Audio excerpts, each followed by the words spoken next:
And here we are. Rounding out the trifecta, we have the Xfinity Series left to cover on this 2023 edition of Playoff Grid Predictions. Xfinity has always been the easiest series for me to predict. It's a series where I have most of the time being right, even if I get like a few guys wrong, it's always like one or two. The championship 4 grid usually, I usually get the championship 4 grid correct the most compared to the other 3 series, and it's very simple. Why? Because Xfinity has always been top heavy, at least in the seasons where I have been covering them. Although this season was pretty competitive, especially in the bubble. We have a few surprises here. Drivers that we didn't expect to be here, and some big names, notably Riley Herbst and Brandon Jones, who missed the playoffs. We got an interesting cast of drivers here, so let's just get into it immediately, shall we? Okay, so round of 12. There's no Talladega this time around, thankfully. Instead, we got Bristol, Texas, and Roval as the round of 12 cutoff. Honestly, to me, this is pretty straightforward, although depending on who you think is going to advance, it might be surprising. I got Jeff Burton out. I also got Sammy Smith out, and also the 2 Colic cars. Honestly, I didn't have to give out much debate. Like, for me, this is a very straightforward for me. Jeff Burton, outside of that Talladega win, he hasn't scored a top 5. Like, seriously, the Talladega win has been his only top 5 of the season. It's gonna need more than that to advance, and I don't think he will. Sammy Smith has been in a tailspin ever since that win at Phoenix. If it wasn't for the win at Phoenix, he would have missed the playoffs because he would have fallen out of the top 12 actually. So, of course, most of that has been due to crashes, and it has been very difficult for him to just build momentum. But of these 4 guys, if I had to pick a guy that will most definitely make it out of the round of 12 simply because of the quality of the car he's driving, it's gotta be Sammy Smith. Definitely, simply because he's driving a JGR car. It's all about staying out of trouble for him, because he just has him. But those JGR cars have the speed. He really showed it, especially early on in the season, that he can actually compete for wins and top 5. So, but as I'm going at it right now, he's just going with so much negative momentum into the playoffs, and especially with with the drivers that are here, most of them are just like entering red hot. Especially the drivers that he's gonna have to directly compete with for a round of 8 spot, like Sheldon Creed and Kligerman. It's gonna be very hard to wrestle one of those spots out of them. And finally, the Colic cars, Chandler Smith and Daniel Hemrick. I'm simply just gonna group them together because most of the things that I have to say about one of the guys can be applied to the other. They're both teammates. Colic Racing has just been a tailspin. There's just no way to put it. Colic Racing, their Xfinity program has clearly fallen apart. I don't know what's going on with that. There seemed to be a moment where, early on, Chandler Smith was scoring top 5s, winning races, and I thought, well, they haven't missed a beat. That 16 team, they haven't missed a beat since the transition from Allmendinger to Chandler. Well, that summer stretch has hit them really hard. And during that summer stretch, it looked like Daniel Hemrick was finally picking up steam, though. And then it all just came crashing down towards the end, especially in that regular season finale at Kansas, where both Colic cars, they had engine issues and that stuff. So that definitely worries me. That Colic is just like Sammy Smith. These 2 guys, they also have entering with with a negative momentum.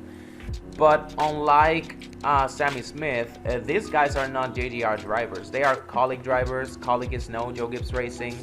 I know Chandler Smith has a tendency to turn it up in the playoffs, but that was in the Truck Series when he was with Kyle Busch Motorsports. This is not Kyle Busch Motorsports. Colic Racing in the Xfinity Series is not what KBM was in the truck, so it's gonna be harder for Chandler to make it out of the round of 8. Can he do it? Oh, definitely. But it's gonna be an uphill climb for both him, as well as Hemrick and Sammy and Jeb.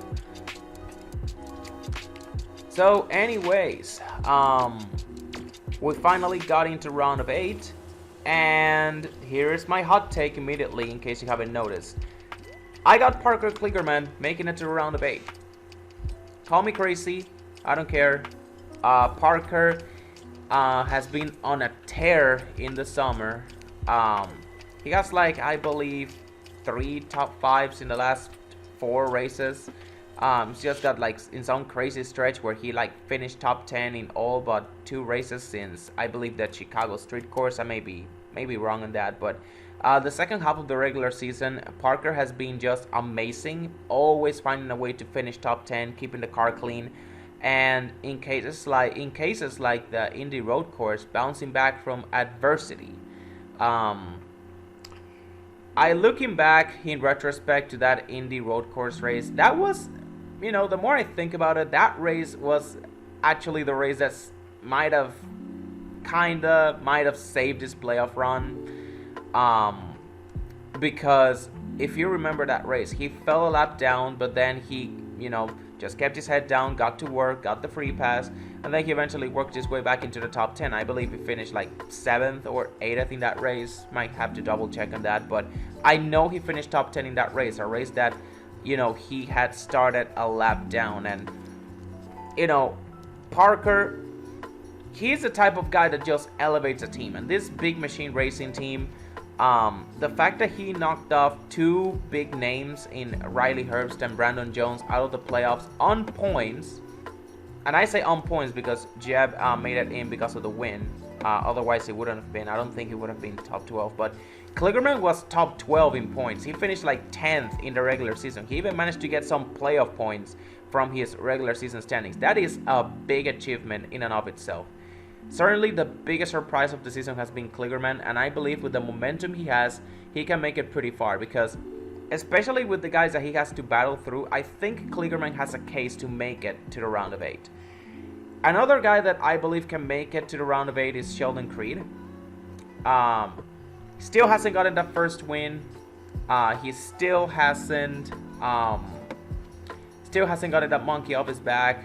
Still hasn't been able to shake off the bad luck spell that has been haunting him since his rookie year.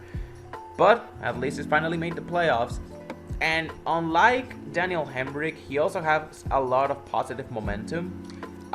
In my rough draft, I originally had Sheldon Creed out in the first round, but after the regular season finale at Kansas, I just had to put him over Hemrick, because I just don't think Colic Racing is at the level that they were, last year with Allmendinger. Hell, even with Daniel Hemrick switching over to the 10, I don't even know if that's gonna be enough, because and I don't even know how that's gonna work. Is it gonna be a number swap like they did, 2311 did with Bubba Wallace last year, where Daniel Hemrick will drive the number 10 for the owner points, but his pit crew and team will be the same as when he was in the number 11? Or did he just move over to the number 10 team, and the number 11 team will be their quote-unquote rotation car for the rest of the season?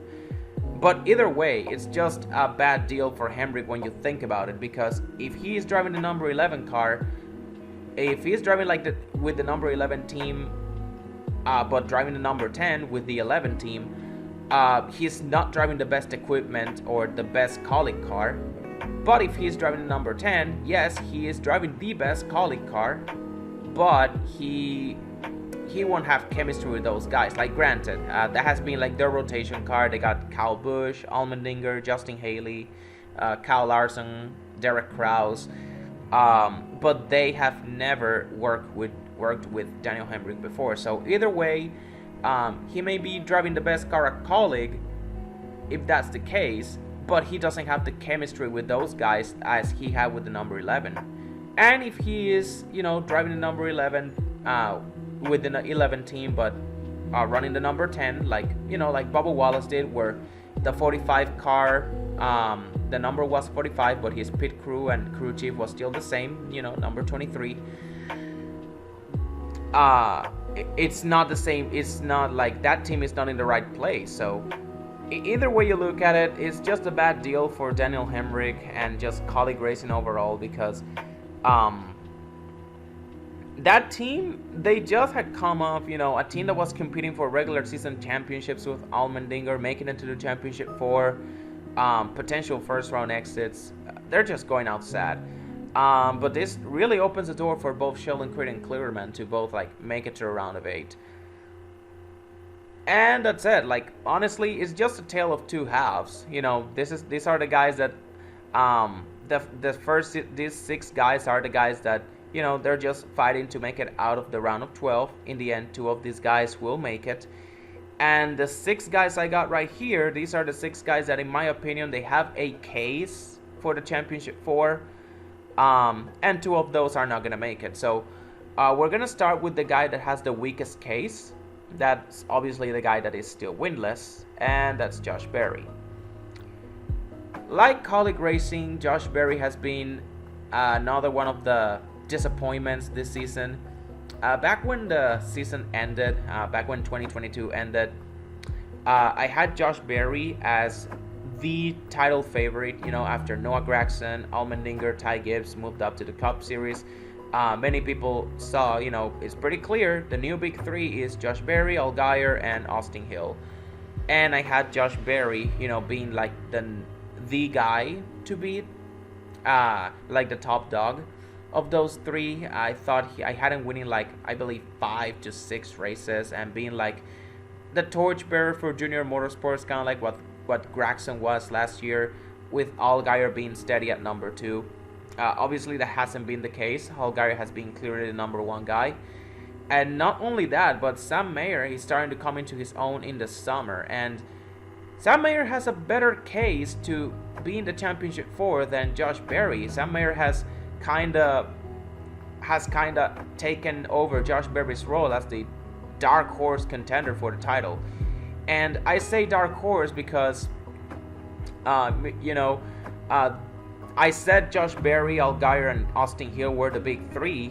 That was before Cole Custer and John Hunter Nemechek were announced to return to the Xfinity Series, with Cole Custer moving down from Cup and John Hunter moving out from the Truck Series.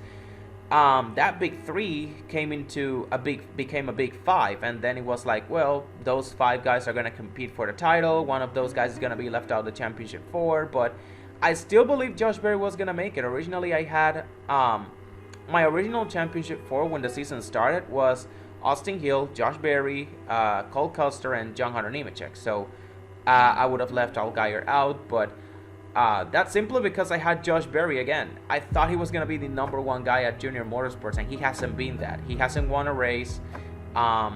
And even when he's in position to win, he just bottle set like he did at Pocono, where he had the car to beat, but he just overdrove it trying to pass Austin Hill and Sam Mayer, and he ended up crashing out on the last lap. So I don't know if it's just him trying to prove that he wants a Cup ride, but he definitely needs to keep his head down because he's not in the Cup Series yet. This is Xfinity, and he has a chance to go out as a champion like Ty Gibbs did the season prior. So I bet Josh Berry wants to do that, but he has to keep focused. With that being said, I definitely believe he can pull a Ty Majeski and make it to the Championship 4 just like he did last year by winning at Las Vegas. I think he has enough to make it past the round of 12. I don't think he's going to have much trouble making any points. And this will leave him at the round of 8, being Las Vegas, Homestead, and Martinsville. he's won at Martinsville before. He's won at Las Vegas before. So he definitely has got those 2 races circled on his calendar. He's also the defending race winner of the playoff race at Las Vegas. So he definitely knows how to win when under pressure. I wouldn't count him out, but it's going to be a more uphill climb than last year. And considering the level of competition he's going up against, if I'm a betting man, I just won't bother. Josh Berry, he may have a case for the championship 4, but he's like, of the 6 drivers that I have, like that can make the championship 4, I believe Josh Berry has the weakest case, if you catch my drift. And finally, I got to the dark horse of this whole playoff grid, Sam Mayer. As I said earlier, Sam Mayer has come into his own. He has become like the number 2 guy at Junior Motorsports alongside Allgaier, with road course wins at both Road America at Watkins Glen. If you look at his regular season stats across the board and you compare them to his competition, you will see that his stats are very, very similar to Cole Custer, especially the 2 wins coming at road courses. Honestly, you could swap Sam Mayer and Cole Custer and no one will mind because their stats are just so similar. Now, the reason I got Cole Custer as a case for championship 4 is because, well, you know, aside from him being one of my favorites for the title, also the fact that Custer just is the more experienced guy overall. It's just that, just like Josh Berry, Cole Custer has kind of just shot himself in the foot so many times. But with the car that he has, you know that Custer is capable of winning so much more races. Like, he won 2 races in the season, but he could have won so much more. Whereas in the case of Sam Mayer, the 2 races that he won, he wasn't exactly like the guy to beat. He just capitalized on other drivers' mistakes. Or in the case of Watkins Glen, he just paid Ty Gibbs back. But anyways, pretty straightforward. Championship 4, I believe it's not a big surprise. Cole Custer, Austin Hill, John Hunter, and Allgaier.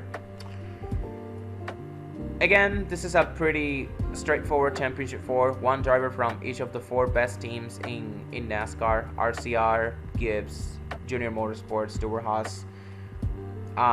Pretty legit championship 4, if you ask me. I didn't have to put in much thought, honestly.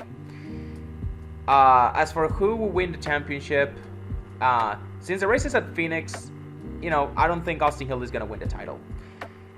If you know Austin Hill, his history at short tracks. He struggles at those, and he struggles like really mightily. If you go back to 2019, the race at Phoenix, he failed to make the championship 4 because he had a bad race at Phoenix. And the most tragic part is he actually ended up dominating the race at Homestead, like the championship race back in 2019. So if he just had a good race at Phoenix, if he just had like a decent race at Phoenix and he didn't instead of just falling apart, he could have just gone into Homestead with all the momentum and he could have just walked away with the title because he was the truck to beat at Homestead, that 2019 race.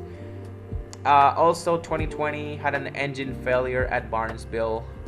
Again, mechanical failure, but the fact that it happened at a short track just it just adds to his struggles.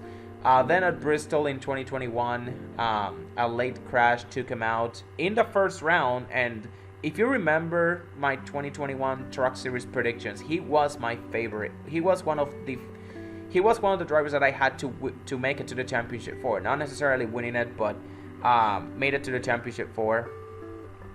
So again, another early playoff elimination. It happened at a short track. And then, of course, last season, Martinsville, the whole situation with Myatt Snyder that ended up with him just punching Snyder in the face after the race. So, again, short tracks. You see a pattern here. Austin Hill just struggles at the short tracks, especially the short, flat tracks. So, I definitely think he's going to step up. but given his history at Phoenix, I wouldn't bet on Hill winning the title. Cole Custer, I believe he's gonna do his thing, but ultimately he's just a step behind in the championship 4. Like overall, Custer, like I said, his regular season stats are very similar to Sam Mayer's, so I believe of the championship 4, of these 4, I believe Custer has like the weakest, it's like the weak link. Like if one of these 4 guys falls off, I could see it very easily being Cole Custer. And if Cole Custer misses the championship 4, it's gonna be either Mayer or Josh Berry who's gonna replace him. The other 3, I feel like I'm very confident that they're gonna make it.